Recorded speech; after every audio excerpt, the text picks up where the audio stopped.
I grew up in the Philippines, and my family immigrated here to the U.S. when I was 8. I grew up in Long Beach. My parents ended up getting divorced, and in high school, my father passed away when I was 18. So life was very difficult for me growing up.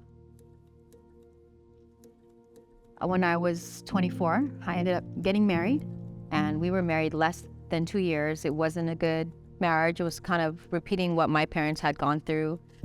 And so through that, I went through a separation and went through a divorce, and that's when I came to Pearlside.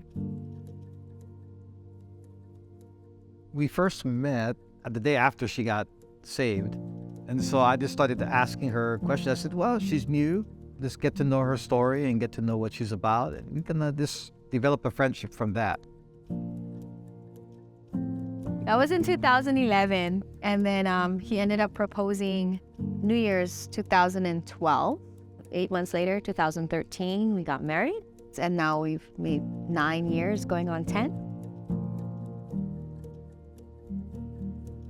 In our marriage, we really wanted children, but it just never worked out. And we tried to conceive. We tried to do some medical procedures. Nothing worked. Before he was going to turn 50, we decided, okay, we should do in vitro. And we were going to go on a cruise to Alaska for his 50th. And so the doctor said, once you return from the trip, we can start the process. Thankfully, when we got back, we didn't have to go through the process because we were already pregnant. And then we came in on week 9 for the first ultrasound, and we didn't hear a heartbeat. Did another ultrasound, same result.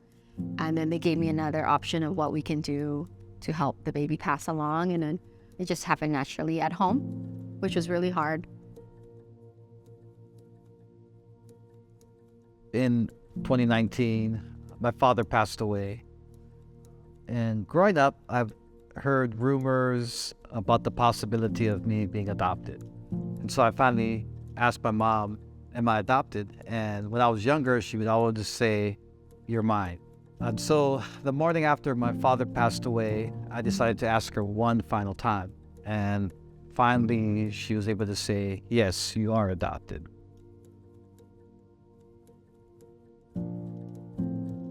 With the loss of our child, my father passing away, me finding out that I was adopted, that kind of became a tipping point or a trigger for us to take on fostering and adoption.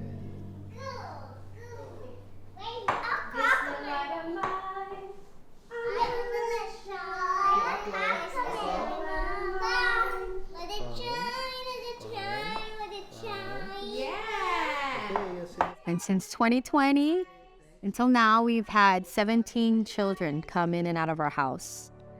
And currently we have 4 little girls.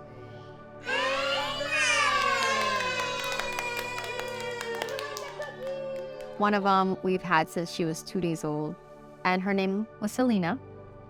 And I told this to Pastor Camille that I would name my first child Hope. And then when I was sitting in the room waiting for the doctor to come in, I saw the paper was updated that her name was Selena Hope. We didn't give her that name. I guess the mom chose to add Hope in the middle. We celebrated her birthday, and the morning after her birthday party, I felt led to go take a pregnancy test. And within seconds, it was a positive result. It was unexpected. It was unexpected. We weren't even trying. We weren't even planning for it. And the amazing thing is, I just turned 40 in October. From my personal journey growing up and not having a purpose, not having a future, and God redeeming my life and turning it around. Like, who am I that God would love me this much, that He would redeem my story and use me to be a blessing to these kids, kids that are not ours, that He would entrust us with their lives. A lot of them come from broken families, come from difficult situations. There's a lot of fear that they go through, just like I did growing up. being abandoned or not loved, and coming from nothing. When I look back at my upbringing, they never made me feel like I was adopted. And I think that's the feeling we want to convey when these children come into our home. We want to love them and make them feel like they're our own. You want a girl or a boy? Oh, you want a girl or a boy? Oh, you want a boy? Yeah, right here. I want a boy. Oh, yeah? Ready? 1, 2, 3.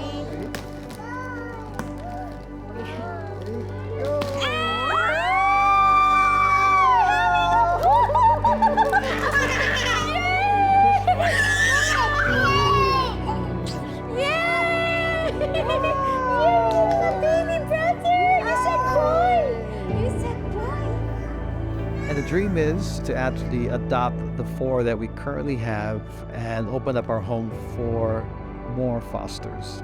This place that we were given, we know it wasn't just for us, and we know it's for the next generation.